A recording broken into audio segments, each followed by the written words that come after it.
सोमवार का दिन भगवान शंकर को समर्पित है। अपनी मनोकामना की पूर्ति के लिए बहुत लोग सोमवार के व्रत रखते हैं, जिनमें 16 सोमवार का व्रत सबसे श्रेष्ठ माना जाता है। 16 सोमवार के व्रत शुरू करने का सबसे उत्तम समय सावन होता है।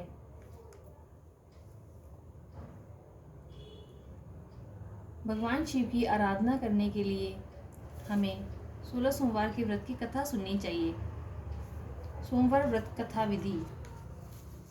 सोमवार का व्रत चैत्र, वैशाख, श्रावण, मार्गशीर्ष व कार्तिक मास में आरंभ किया जाता है। साधारणतया श्रावण मास में सोमवार व्रत का अधिक प्रचलन है। सोमवार को प्रातःकाल काले तिल का तेल लगाकर स्नान करें व विधि पूर्वक शिव जी का पूजन करें। मम क्षेम स्थैर्य विजयारोग्य शर्वया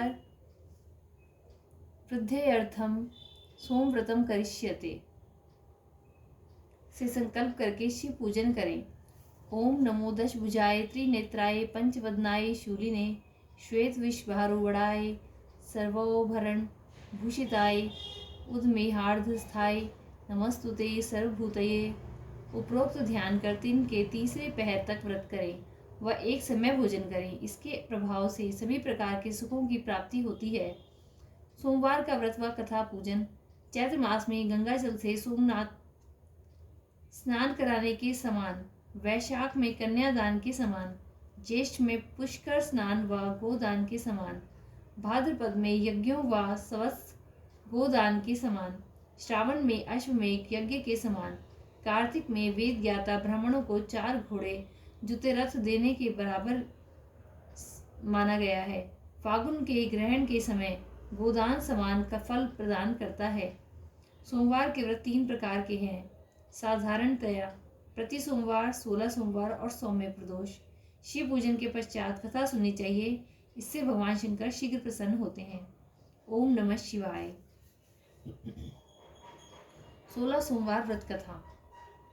मृत्युलोक में भ्रमण करने की इच्छा करके एक समय श्री भूतनाथ महादेव जी माता पार्वती के साथ पधारे। वहां वे भ्रमण करते करते विदर्भ देशांतर्गत अमरावती नाम की अति रमणीक नगरी में पहुंचे। अमरावती नगरी स्वर्ण के समान सदृश सब प्रकार के सुखों से परिपूर्ण थी। उसमें वहां के महाकाल का बनाया हुआ अति रमणीक शिवजी का मंदिर बना था। उसमें कैलाशपति अपनी धर्मपत्नी के साथ निवास करने लगे। उस समय माता पार्वती अपने प्राणपति को प्रसन्न देख मनोविनोद करने की इच्छा से करके ऐसे प्रश्न करने लगी। हे महाराज, आज तो हम तुम दोनों चौसर खेले। शिवजी ने प्राण प्रिया की बात को मान लिया और चौसर खेलने लगे। उस समय उस स्थान पर मंदिर का पुजारी ब्राह्मण मंदिर में पूजा करने को आया। माता जी ने पुजारी से प्रश्न किया कि पुजारी जी बताओ कि इस बाजी में किसकी जीत होगी। पुजारी बिना विचारे शीघ्र ही बोल उठा कि महादेव जी की होगी। थोड़ी देर में बाजी समाप्त हो गई और पार्वती जी की विजय हुई। तो पार्वती जी ने पुजारी को झूठ बोलने के अपराध के कारण कोढ़ी होने का श्राप दिया। कुछ समय में पुजारी के शरीर में कोढ़ पैदा हो गया। पुजारी अनेक प्रकार से दुखी रहने लगा। इस तरह के कष्ट पाते पाते जब बहुत दिन हो गए तो देवलोक की अप्सराएं शिव जी की पूजा करने लगी और उसी मंदिर में आई और पुजारी के कोढ़ के कष्ट को देखकर बड़े दया भाव से उससे रोगी होने का कारण पूछने लगी। पुजारी ने निसंकोच वह सब बात उनसे कह दी। तब वे अप्सराएं बोली कि हे पुजारी, अब तुम अधिक दुखी मत होना, भगवान शिव जी तुम्हारे कष्ट को दूर कर देंगे। तुम सब व्रतों में श्रेष्ठ जो षोडश 16 सोमवार का व्रत है उसको भक्ति के साथ करो। तब पुजारी अप्सराओं के साथ हाथ जोड़कर विनम्र भाव से षोडश सोमवार का व्रत की विधि को पूछने लगा। अप्सराएं बोली कि जिस दिन सोमवार हो उस दिन भक्ति के साथ व्रत करें, स्वच्छ वस्त्र पहने, आधा सेर, अच्छे दिन बिने हुए स्वच्छ गेहूं का आटा लें, उसके 3 अंग बनावे और घी, गुड़, नैवेद्य, पुंगी फल, बेलपत्र, जनेऊ, जोड़ा, चंदन, अक्षत, पुष्प आदि के द्वारा प्रदोष काल में भगवान का विधि से पूजन करें।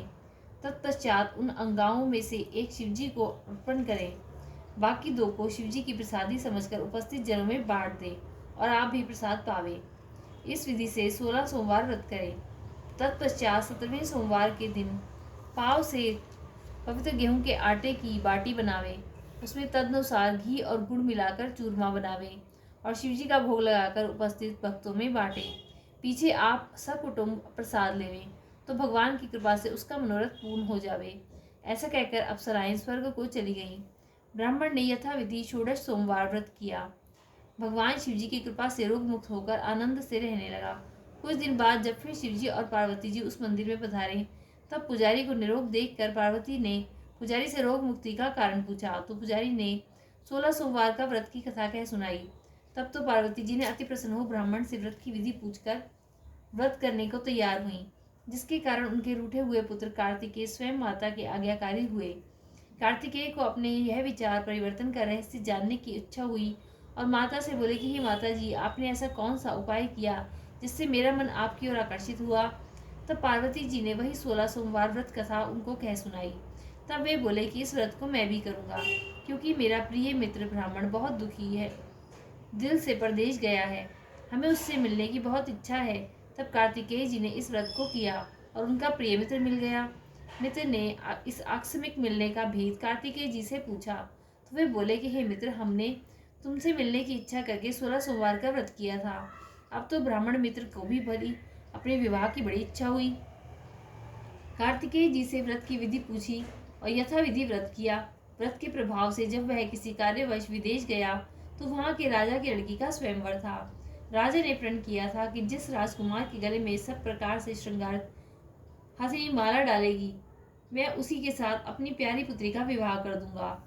शिवजी की कृपा से ब्राह्मण भी स्वयंवर देखने की इच्छा से राज्यसभा में एक ओर बैठ गया। नियत समय पर हथिनी आई और उसने जयमाला उस ब्राह्मण के गले में डाल दी। राजा की प्रतिज्ञा के अनुसार बड़ी धूमधाम से कन्या का विवाह उस विप्र के साथ कर दिया और विप्र को बहुत सा धन और सम्मान देकर संतुष्ट किया। विप्र सुंदर राजकन्या पाकर सुख से जीवन व्यतीत करने लगा। एक दिन राजकन्या ने अपने पति से प्रश्न किया कि हे प्राणनाथ, आपने ऐसा कौन सा भारी पुण्य किया जिसके प्रभाव से हथिनी ने सब राजकुमारों को छोड़कर आपको वरण किया।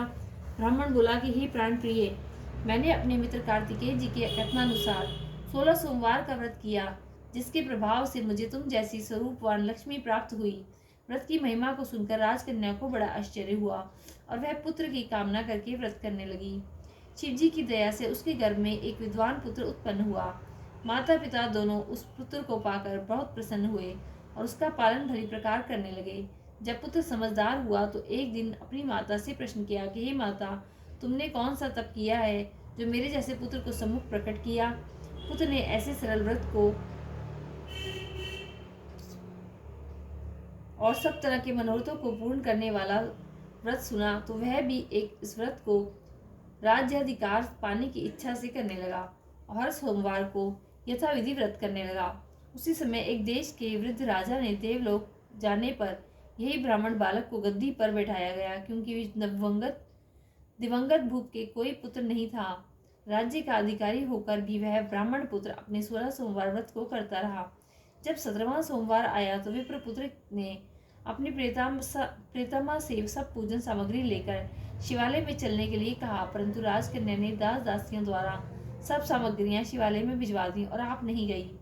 जब राजा ने शिवजी का पूजन समाप्त किया तब एक आकाशवाणी हुई, हे राजा, अपनी इस रानी को राजमहल से निकाल दो, नहीं तो ये तुम्हारा सर्वनाश कर देगी। इस वाणी को सुनकर राजा तत्काल ही मंत्रणा गृह में आकर अपने सभासदों को बुलाकर पूछने लगा कि हे मंत्रियों, मुझे आज शिवजी की वाणी हुई है कि राजा तू अपनी इस रानी को निकाल दे, नहीं तो ये तेरा सर्वनाश कर देगी।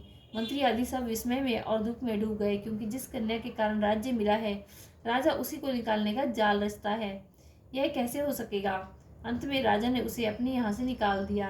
रानी भाग्य को कोसती नगर के बाहर आई, बिना पत्राण, फटे वस्त्र पहने, भूख और दुख से धीरे धीरे चलकर वह एक नगर में पहुंची। वहाँ एक बुढ़िया सूत काट कर बेचने को जाती थी। रानी की करुण दशा देखकर वह बोली कि चल तू मेरा सूत बिकवा दे, मैं वृद्ध हूँ, भाव नहीं जानती हूँ। ऐसी बात बुढ़िया की सुन रानी ने सूत की गठरी उठा अपने सिर पर रख ली। थोड़ी देर बाद जब ऐसी आंधी आई कि सूत पोटली के सहित उड़ गई, बेचारी बुढ़िया पछताती रह गई और रानी को अपने साथ से दूर रहने को कह दिया। अब रानी एक तेली के घर गई तो तेल के सब मटके शिवजी के प्रकोप के कारण उसी समय चटक गए। ऐसी दशा देखकर तेली ने रानी को अपने घर से निकाल दिया। इस प्रकार रानी अत्यंत दुख से पाती हुई सरिता के तट पर गई तो सरिता उसका समस्त जल सूख गया। तत्पश्चात रानी एक वन में गई। वहां जाकर सरोवर का नील कमल से सदृश जल असंख्य कीड़ों से भर गया। रानी ने भाग्य पर दोषारोपण करते हुए उस जल का पान करके पेड़ की शीतल छाया में विश्राम करना चाहा। वह रानी जिस पेड़ के नीचे जाती उस पेड़ के पत्ते तत्काल ही गिरते गए। अपने वन सरोवर के जल की ऐसी दशा देखकर उस वन के ग्वालों को अपनी गऊओं को चारा और पानी न मिलता देख बड़े दुख भाव से सब कथा अपने गोसाई जी से उस जंगल में स्थित मंदिर में पुजारी थे कही। ग्वाले रानी को लेकर गोसाई के पास गए। रानी के मुख कांति और शरीर शोभा देख गोसाई जान गए कि यह अवश्य ही विधि की गति की कोई मारी हुई कुलीन अबला स्त्री है। ऐसा सोचकर पुजारी ने रानी के प्रति कहा कि मैं तुमको अपनी पुत्री के समान रखूंगा, मेरे आश्रम में ही रहो, मैं तुमको किसी प्रकार का कष्ट नहीं दूंगा। गोसाई के ऐसे वचन सुनकर रानी को धीरज हुआ। वह आश्रम में रहने लगी, परंतु आश्रम में रानी को भोजन बनाती उसमें कीड़े पड़ जाते, जल भर के लाती तो उसमें भी कीड़े बढ़ जाते। जब गोसाई जी दुखी हुए और रानी से बोले कि हे बेटा, तेरे ऊपर कौन से देवता का कोप है जिससे तेरी ऐसी दशा है। पुजारी की बात सुन रानी ने शिवजी की पूजा करने को जाने की कथा सुनाई। तो पुजारी शिवजी महाराज की अनेक प्रकार से स्तुति करते हुए रानी के प्रति बोले कि बाई, तुम सब मनोरथ के पूर्ण करने वाले 16 सोमवार व्रत को करो, उसके प्रभाव से अपने कष्ट से मुक्त हुआ जानो। गोसाई जी की बात सुनकर रानी ने 16 सोमवार व्रत को विधिवत संपन्न किया और 17वें सोमवार के पूजन के प्रभाव से राजा के हृदय में विचार उत्पन्न हुआ कि रानी को गए बहुत समय व्यतीत हो गया, न जाने वह कहाँ कहाँ भटकती होगी, ढूंढना चाहिए। यह सोच रानी की तलाश करने के लिए उसने चारों दिशाओं में दूत भेजे। वे तलाश करते हुए पुजारी के आश्रम में रानी को पाकर पुजारी से रानी को मांगने लगे, परंतु पुजारी से प्रार्थना करने लगे कि हे महाराज, जो बाई जी आपके आश्रम में रहती हैं वह मेरी पत्नी है। शिवजी के कोप से मैंने इनको त्याग दिया था। अब इस पर से शिवजी का प्रकोप शांत हो गया है, इसलिए मैं इसे लेने आया हूँ।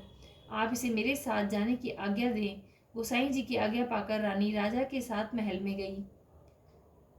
घर घर में मंगल गान होने लगे। पंडितों ने विविध वेद मंत्रों का उच्चारण करके अपनी राजरानी का आवाहन किया। ऐसी अवस्था में रानी ने पुनः अपनी राजधानी में प्रवेश किया। महाराज ने अनेक प्रकार से ब्राह्मणों को दान आदि देकर संतुष्ट किया। इस प्रकार से राजा शिवजी की कृपा का पात्र हो राजधानी में रानी के साथ अनेक तरह के सुखों का भोग करते हुए अनंत से जीवन व्यतीत करने लगा।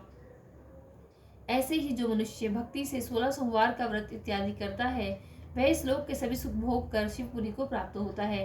यह व्रत सब मनोरथों को पूर्ण करने वाला है। इति श्री 16 सोमवार व्रत कथा संपूर्ण। ओम नमः शिवाय। यदि आपको वीडियो अच्छी लगे तो चैनल को लाइक और सब्सक्राइब जरूर करें और कमेंट में ओम नमः शिवाय जरूर लिखें। ओम नमः शिवाय।